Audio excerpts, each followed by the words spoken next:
Have you ever wondered what happens when a woman is pushed to her absolute limit?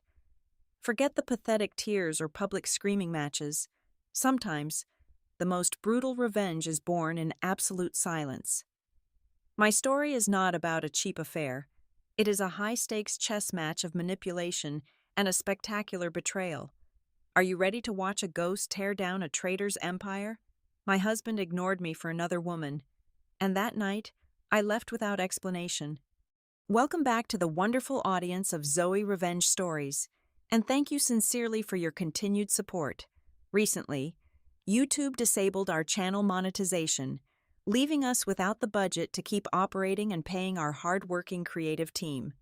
If you find today's story captivating, please consider supporting us with a donation of just $1 by scanning the PayPal QR code on your screen or clicking the link in the description and comments, so we can keep bringing these tales to life. My name is Arya Hansen. I am 32 years old, and by trade, I am a risk data analyst.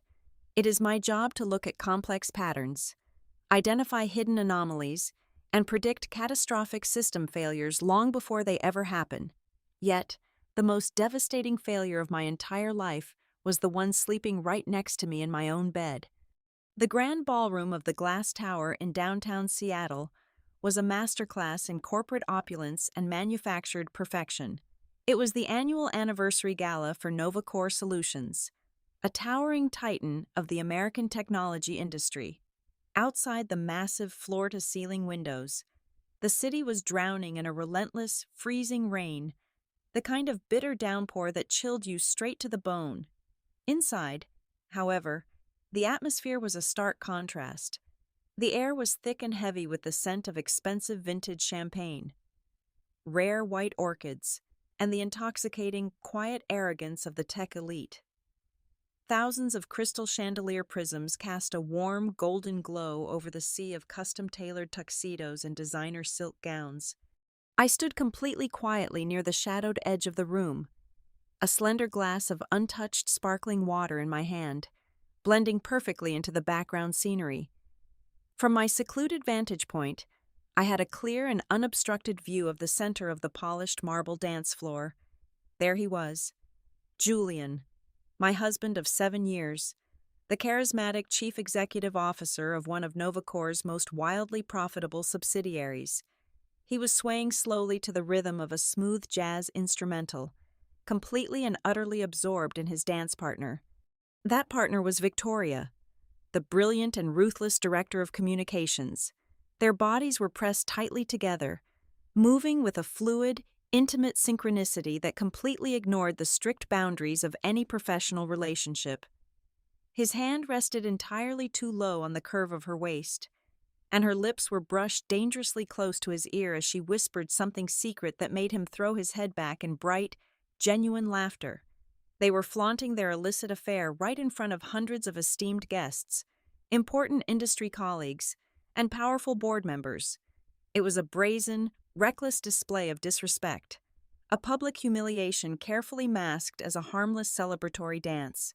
Other wives in my position might have stormed the dance floor in a blinding rage.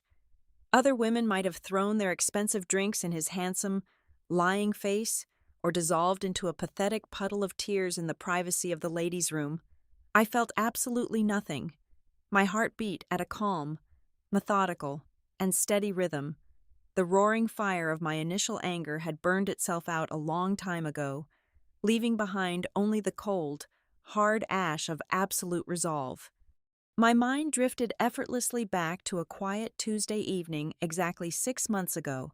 Julian was supposedly away on an urgent business trip to Silicon Valley.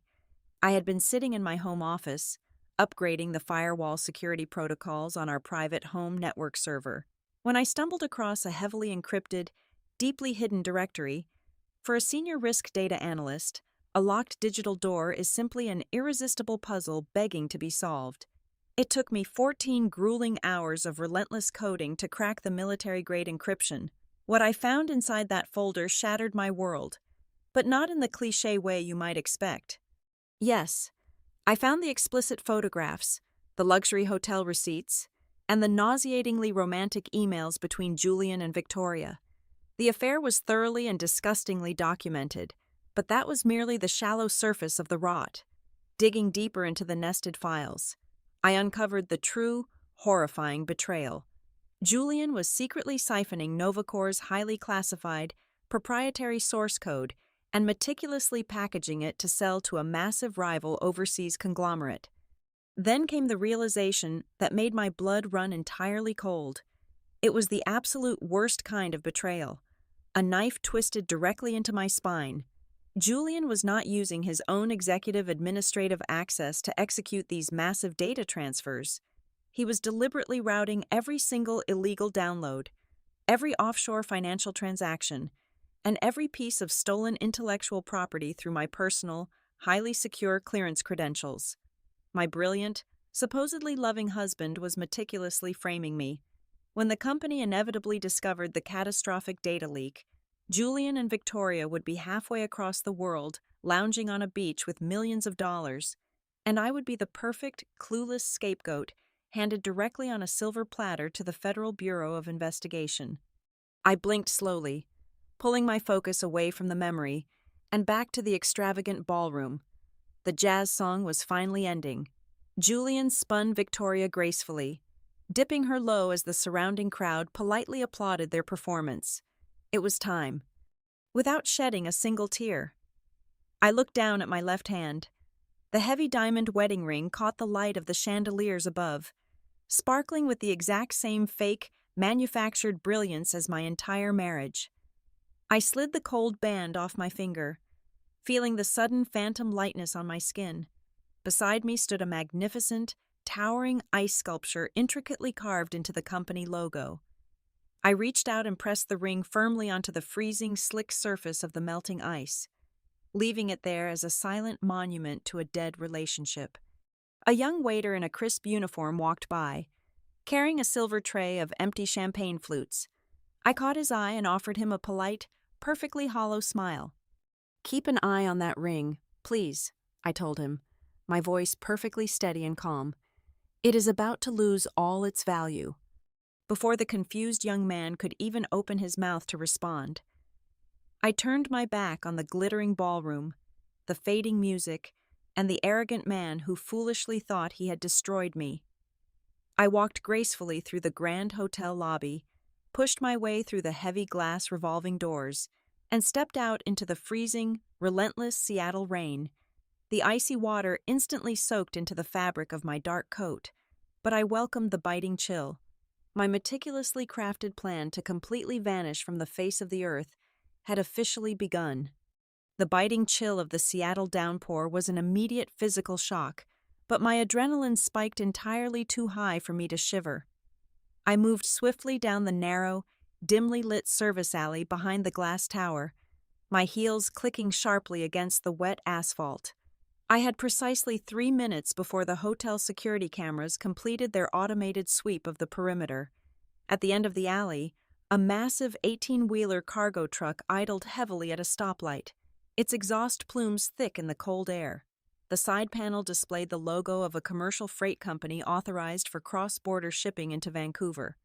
I pulled my high-end smartphone from my coat pocket. It was a beautiful piece of hardware, currently broadcasting my exact location coordinates to Julian's shared cloud network. I did not turn it off.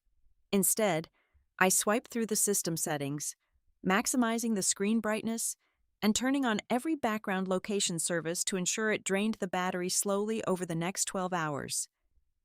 As the freight truck began to accelerate through the changing light, I sprinted alongside the massive rear tire, wound my arm back, and hurled the device straight upward. It landed with a soft thud onto the canvas roof of the trailer, catching perfectly in a deep fold. Julian and his private security team would spend the next 2 days chasing a ghost signal all the way to the Canadian border. I ducked into the deep shadows just as the red taillights faded into the fog. A sleek, matte black sport utility vehicle with no license plates rolled silently out of an adjacent underground parking garage. Stopping exactly where I stood, the heavy passenger door unlatched. I slipped inside, instantly enveloped in the dry, heated leather interior. At the wheel sat Elias. His face was heavily lined, his dark eyes sharp and entirely devoid of panic. He was a former independent investigator with a specialized background in corporate espionage, a man who had pulled me out of a dangerous situation many years ago when I was just a naive intern. He was the only human being on this entire planet I trusted with my life. "You are exactly on time," Elias said, his voice a low, gravelly rumble, as he immediately accelerated the heavy vehicle away from the hotel district. "Are we clean?" "The phone is heading north at 60 miles per hour," I replied, pulling a thin, matte black laptop from the waterproof compartment of the floorboard. "And the ring is currently freezing to an ice sculpture. We have a window, but we need to move fast." I flipped open the laptop. The screen illuminated the dark cabin with a harsh, bluish glow. My fingers hovered over the keyboard for only a fraction of a second before I began to type. It was time to initiate the Ghost Protocol. This was not a mindless hack. It was a surgically precise financial execution. Julian believed he controlled all our joint accounts, cleverly utilizing dual authentication measures that supposedly required both our retinal scans for major external transfers. He vastly underestimated my understanding of banking architecture. I bypassed the user interface entirely, dropping directly into a command line terminal connected to a remote proxy server. "Initiating the financial disconnect," I told Elias, my eyes locked on the scrolling lines of code. With a rapid sequence of keystrokes, I injected a custom script into the banking network. The protocol instantly scrambled the encrypted handshake between Julian's devices and the primary server. I systematically revoked his administrative privileges, locking his digital fingerprints entirely out of the joint accounts. He would try to log in tomorrow and find nothing but endless loading screens and server timeout errors. Then came the critical step. I did not drain the accounts completely. Taking everything would trigger an immediate federal red flag for grand larceny. Instead, I calculated the exact total of the liquid assets, isolated every single dollar, cent, and stock option that I had personally contributed over our 7-year marriage, and executed a fully authorized, completely legal transfer, exactly 50% of the total funds, not 1 penny more, not 1 penny less. The terminal blinked violently. I routed the massive sum through 4 shell corporations, laundering the digital trail across 3 different time zones before depositing it securely into an anonymous, numbered account sitting safely behind the impenetrable firewall of a private bank in Switzerland. "Transfer complete," I announced, closing the terminal. "My half is gone. His half is frozen." Elias nodded approvingly, keeping his eyes firmly on the slick, rain-swept highway. He reached into his dark jacket and tossed a thick, sealed manila envelope onto my lap. "Welcome to the world, Maya Sterling," Elias said softly. I tore open the flap. Inside was my new life, fabricated with terrifying perfection. There was a legitimate driver license from the state of Colorado, a freshly minted passport with my exact biometric data tied to the Sterling name, a social security card, and 3 high-limit credit cards, underwritten by a discreet offshore holding company. Maya Sterling had a meticulously backdated credit history, a verified digital footprint dating back 10 years, and a flawless tax record. I pulled out a printed boarding pass tucked at the very back of the folder.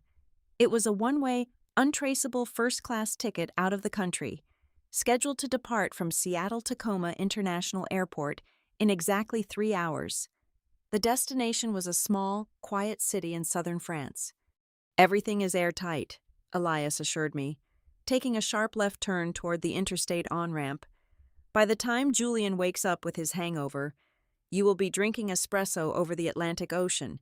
He will realize the money is gone, but he will not be able to trace the flight." Suddenly, a specialized encrypted pager strapped to the dashboard erupted in a series of harsh, frantic beeps. The sound cut through the quiet hum of the engine like a physical blade. The glowing green numbers on the dashboard clock read 11:45 in the evening. Elias slammed his hand down on the pager, his jaw clenching so hard the muscles jumped beneath his skin. He glanced at the tiny digital display, and the color instantly drained from his weathered face. He swerved the heavy vehicle roughly into the far right lane, dodging a speeding delivery truck. "We have a massive problem," Elias said, his voice suddenly tight with genuine alarm. That was my insider at Novacor. The primary security grid just triggered a silent alarm. My hands froze on the laptop keyboard. That is impossible. My secondary bypass code was designed to loop the server logs for another 2 days. The system should not have recognized the data breach until Monday morning. They ran an unscheduled, deep-level diagnostic sweep, Elias explained rapidly, accelerating the vehicle past 80 miles per hour. The cybersecurity team found the anomaly. They know the proprietary source code was compromised. They found the data leak exactly 48 hours earlier than our projections. My stomach plummeted into a cold, terrifying abyss. Julian's entire framing mechanism was tied to the exact moment the company discovered the breach. He had rigged the internal servers to point directly at my credentials the second the security team sounded the alarm. He is not going to wait until tomorrow. I realized, the horrifying truth clicking into place. Julian will be notified by the board within the next 10 minutes. He will panic, to save his own skin and protect his massive payout. He will immediately call the federal authorities and claim his unstable wife stole the technology and fled the gala.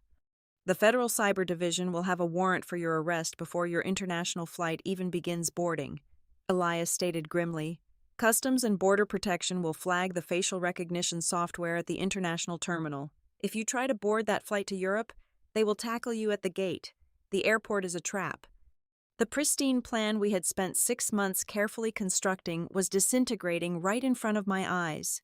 The walls were closing in, and our safety timer had abruptly dropped from days to mere minutes. I looked down at the beautiful passport and the expensive ticket to France. I took a deep breath, letting the cold logic of my profession override the rising panic in my chest.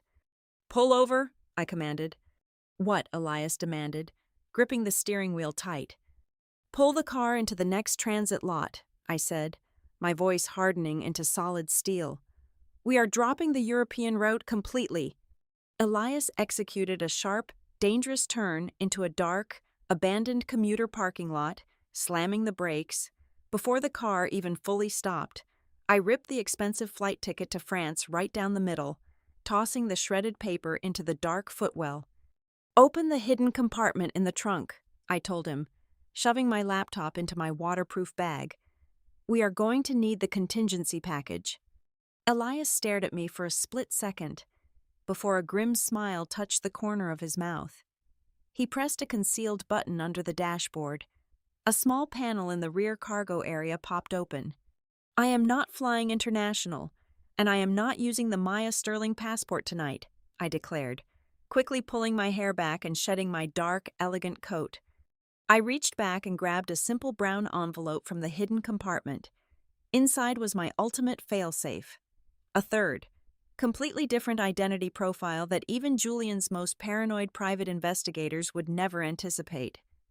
It contained a modest, low-tier economy ticket for a domestic flight departing from a completely different, smaller regional airport 2 hours away. "We are going domestic," I said, my eyes locking onto Elias's. "Take me to the airfield. I am heading to a place where billionaires and federal agents never bother to look."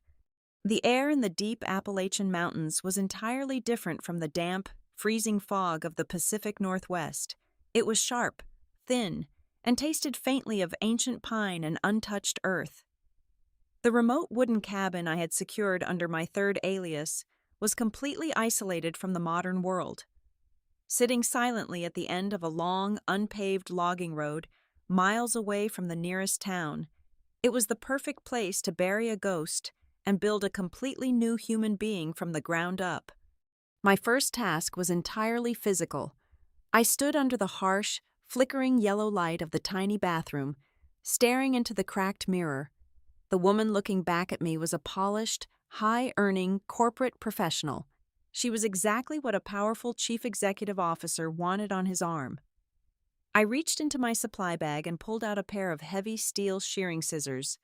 Without a single moment of hesitation, I grabbed the long, perfectly styled chestnut-brown waves of my hair and began to cut. Heavy clumps of hair fell to the dusty wooden floorboards, severing my physical ties to the past. I then applied a harsh, burning chemical bleach, sitting through the agonizing sting against my scalp until the remaining short strands were stripped of all their natural color, turning into a stark, icy platinum blonde.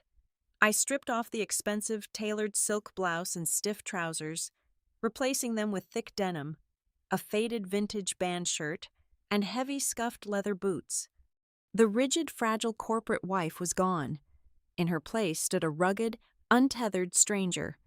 Sitting by the crackling heat of the cast iron wood stove later that night, the overwhelming silence of the mountains finally forced me to confront the absolute devastation of my reality. For 7 entire years, I had poured my absolute best into my marriage. I had sacrificed lucrative promotions, worked exhausting late nights analyzing his company data, and built the foundation of our life together. The brutal truth was that those 7 years of devotion were nothing more than a calculated public relations campaign for Julian. I was never his equal. I was a highly functional, respectable accessory. He used my brilliant professional reputation to build his own flawless public persona, projecting the image of a deeply ethical, stable, and morally upright family man to his billionaire investors. The betrayal throbbed like a deep physical wound in my chest, but I refused to let it break me down into a weeping, helpless victim. The white-hot fury I felt did not explode into chaos. Instead, it slowly crystallized, freezing into a quiet, heavy, and unbreakable strength. I opened my heavily encrypted, offline laptop. During the months leading up to my escape, I had not just observed Julian commit his crimes. I had quietly and methodically cloned the entire original server directory. Now, in the safety of the wilderness, I began sorting through the massive raw data vault.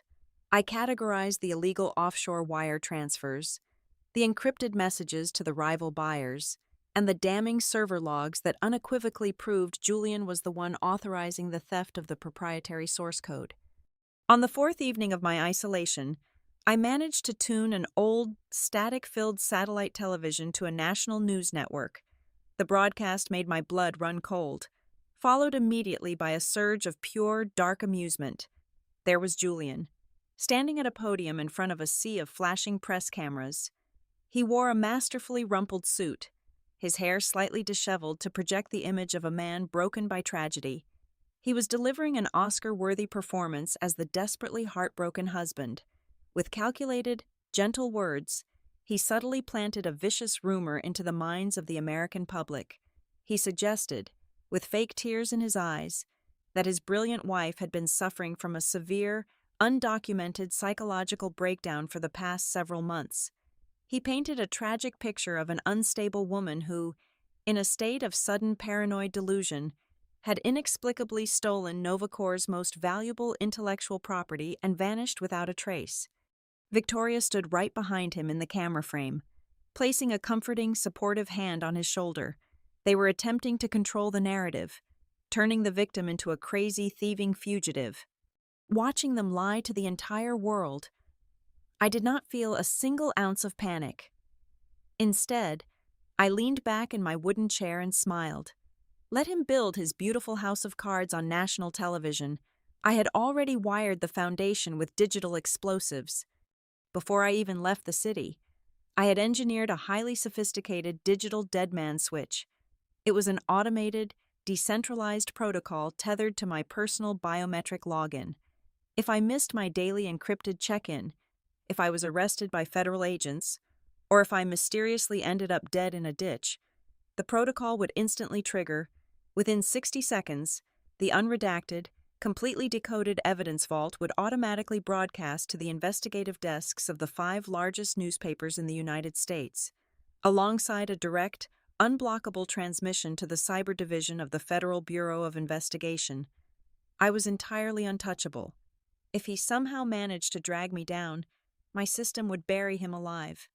I spent exactly 2 weeks hidden inside that remote mountain cabin, 14 days to completely shed my old skin and inhabit the new one. I practiced altering the natural pitch of my voice, forcing it to sound lower, calmer, and more assertive.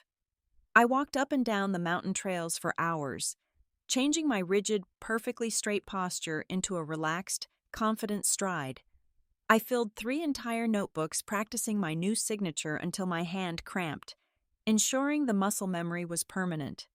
When the 2 weeks were over, I packed my single canvas duffel bag.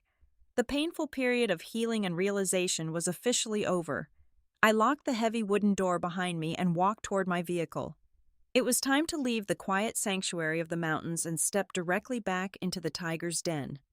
The blinding, relentless sunshine of Austin, Texas, was the perfect antidote to the miserable, freezing gray skies I had left behind in the Pacific Northwest. Austin was a sprawling, vibrant, and wildly booming technology hub, and it was the absolute last place anyone would ever look for a supposedly unstable fugitive. I was thousands of miles away from the rain, the lies, and the suffocating corporate gala events. Here, I was not a missing wife, and I certainly was not a psychological casualty. I was Maya Sterling, the sharp, highly sought-after founder of an elite, boutique data security consulting firm. Over the course of 8 incredibly fast months, I built a formidable reputation entirely on my own merit. My firm was intentionally small, but my client list was growing rapidly, filled with aggressive startup founders and established tech moguls who desperately needed ironclad network defenses. I was making my own money, living in a beautiful, sun-drenched loft apartment downtown, and thriving in a life that was 100% mine. I wore bright, vivid colors. I laughed loudly with new friends at crowded, smoky barbecue restaurants. The pathetic, fragile shadow of being the quiet, dutiful executive wife was completely burned away by the Texas heat. It was brilliant. It was intoxicating. And it gave me the perfect, cheerful foundation to begin my counterattack. While I was spending my afternoons drinking iced lattes and auditing firewalls for local billionaires, my evenings were dedicated to a much darker, far more entertaining hobby. I began firing the first invisible arrows directly into the heart of NovaCore Solutions, using a complex web of bouncing proxy servers routed through Eastern Europe and South America. I started quietly leaking heavily redacted, bite-sized fragments of Julian's financial crimes directly to the personal email inboxes of the senior board of directors. However, I did not send them as a whistleblower. That would be entirely too predictable, and they might simply try to sweep an internal complaint under the rug. Instead, I packaged the devastating data drops under the guise of an aggressive, shadowy international hacker syndicate. I demanded massive, impossible cryptocurrency ransoms, threatening to release the unredacted documents to the Federal Trade Commission if they did not pay within 72 hours. It was a beautiful piece of corporate psychological warfare. The board of directors immediately panicked. They stopped trusting each other, launching massive, expensive internal investigations to find out how these supposed foreign cyber criminals had breached their supposedly impenetrable systems. Back in Seattle, the golden facade of my lying husband and his precious communications director was rapidly crumbling into dust. Through a few backdoor monitoring scripts I had left dormant in Julian's personal devices, I got to watch the glorious meltdown in real time. The encrypted evidence they were so absolutely certain had been blamed on my sudden disappearance was now rising from the grave to haunt them. Julian and Victoria were no longer the smug, power-hungry power couple waltzing across a polished marble ballroom floor. They were two-cornered rats turning on each other in the dark. "They are going to find the offshore routing numbers. Julian," Victoria shrieked during an intercepted audio call late one Tuesday night. Her usually smooth, persuasive voice was shrill with absolute terror. "You told me your crazy dead wife took the fall for this. You told me we were clean." "Shut up and let me think," Julian roared back at her, his voice cracking under the immense strain. The charming, untouchable executive was completely gone, replaced by a terrified, sweating amateur. "I am handling it. Do not speak to anyone." Their illicit, deeply romantic affair dissolved instantly under the crushing weight of impending federal prison time. Victoria accused Julian of being sloppy with his encryption keys. Julian blamed Victoria for drawing too much attention to their offshore holding accounts with her lavish spending. They were tearing each other apart, doing exactly what I needed them to do. As the pressure inside the company reached a boiling point, I decided it was time to deploy the final trap. Julian was desperate. He knew the board of directors was circling closer and closer to the truth, and he needed to completely launder the remaining millions of dollars he had stolen before the internal auditors froze his executive assets. He needed an emergency exit, and I was going to gladly hold the door open for him. I knew exactly how Julian's mind worked. He was deeply arrogant, but when cornered, he always looked for the most expensive, elitist escape hatch. I carefully crafted a fake, highly sophisticated technical loophole on the dark web, specifically designed to catch the attention of his extremely expensive, very discreet financial fixers. It looked exactly like a secure, untraceable routing node connected to a pristine ghost bank located in the Cayman Islands. It promised total anonymity and the immediate, untraceable liquidation of stolen corporate funds. It was a flawless digital mirage. Julian swallowed the bait whole. Believing he was making a brilliant, desperate play to save his stolen empire, he initiated the massive wire transfer of the remaining stolen funds into that specific ghost account. He was absolutely certain he was securing his golden parachute, preparing to leave Victoria behind to take the fall while he escaped. He had no idea the impenetrable offshore routing node was actually a custom-built server sitting quietly on a desk in my sunny Texas apartment. He did not secure his wealth. He handed the final, irrefutable piece of evidence directly to the one woman who was about to destroy him. It was a perfectly clear Tuesday morning, exactly 10 o'clock, when Julian took the stage for the absolute pinnacle of his entire miserable existence. The grand auditorium in downtown San Francisco was packed to the absolute brim with hungry venture capitalists, influential tech journalists, and highly aggressive institutional investors. Major financial news networks were broadcasting the event completely live to millions of viewers worldwide. He was officially announcing a massive $300 million funding round for a revolutionary new predictive data modeling project. It was a beautiful, groundbreaking technology. It was also the exact same proprietary system he had stolen from his own parent company. Standing behind the sleek, polished mahogany podium, Julian looked like a manufactured Silicon Valley god. He wore a perfectly tailored dark suit, smiling with that sickeningly smooth, confident charm that had fooled me for 7 long years. Sitting in the very front row, wearing a pristine white designer dress, was Victoria. She clapped politely, playing the role of the brilliantly supportive colleague and secret lover flawlessly. 2,000 miles away, I sat comfortably on the plush leather sofa of my sun-drenched Texas apartment. I had an oversized ceramic mug of hot coffee in my left hand and my heavily modified laptop resting easily on my knees. I watched the live broadcast with absolute, unblinking focus. Julian leaned into the microphone, his voice echoing powerfully across the massive auditorium. "Today, we are not just launching a new product," Julian declared, opening his arms wide to the enraptured audience. "We are completely redefining the boundaries of modern security architecture. We are building an unbreakable future." I smiled, took a slow, deeply satisfying sip of my coffee, and gently tapped the enter key with my index finger. Inside the crowded auditorium, the colossal 50-foot high-definition light emitting diode screens directly behind Julian abruptly violently flickered. The sleek, professionally designed corporate presentation vanished in a fraction of a second. A collective, confused murmur rippled through the hundreds of attendees as the colossal screens turned completely pitch black. Then, a massive cascade of stark, neon red text began rapidly scrolling down the display. Julian stopped speaking, frowning in profound annoyance.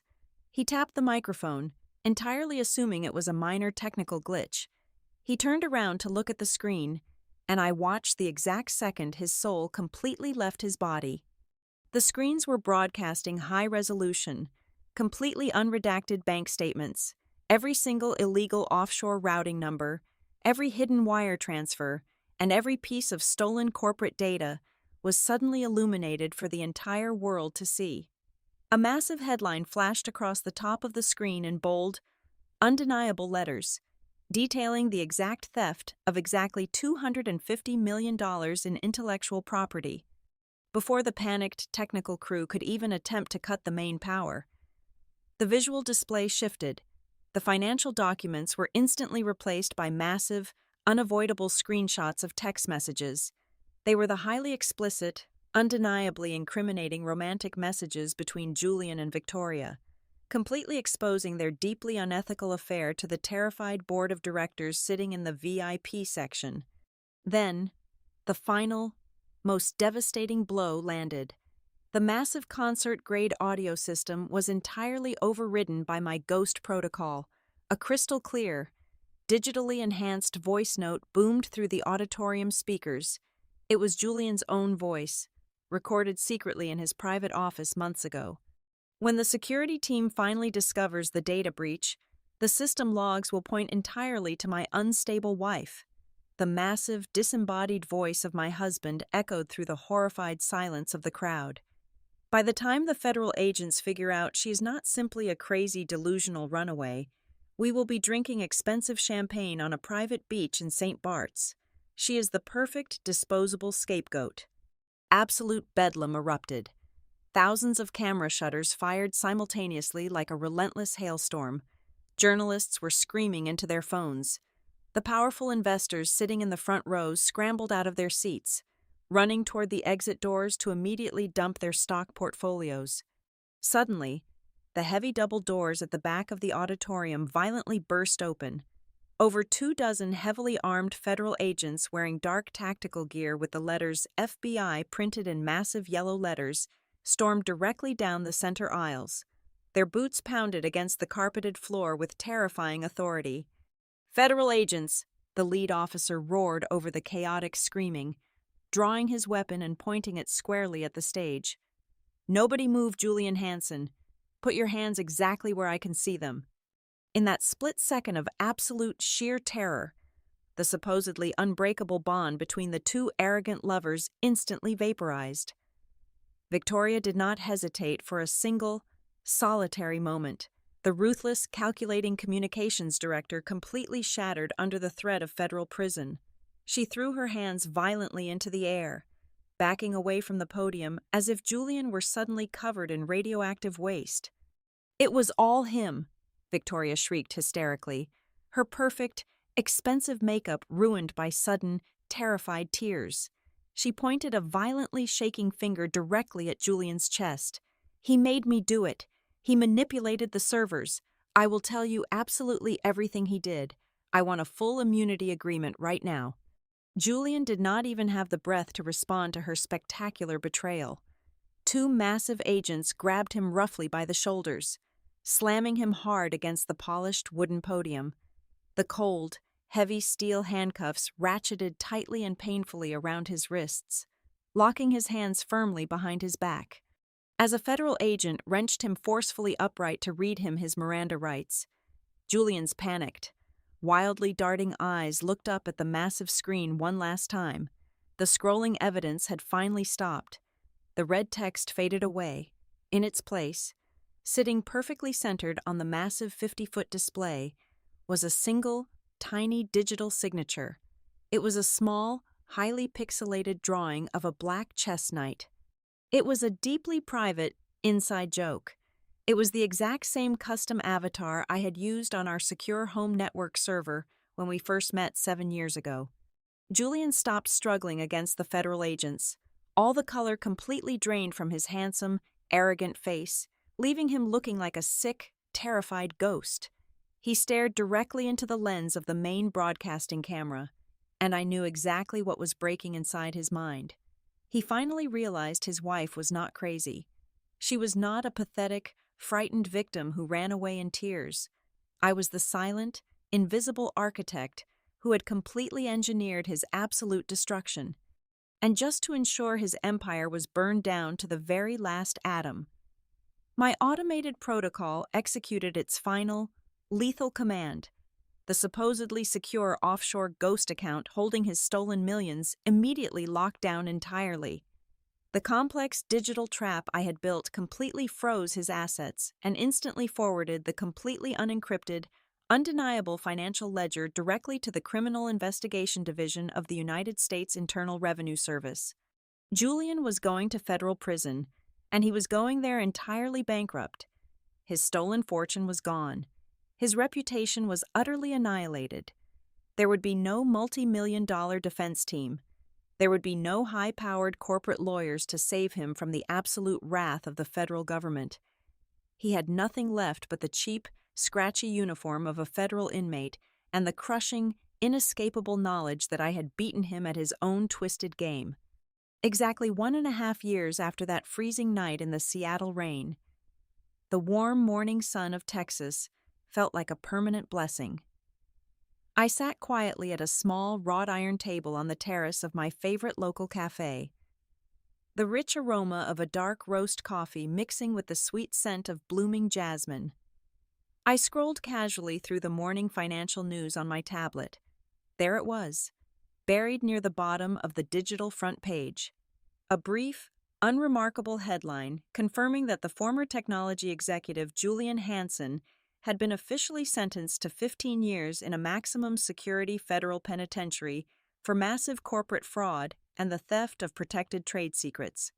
His precious co-conspirator did not fare much better.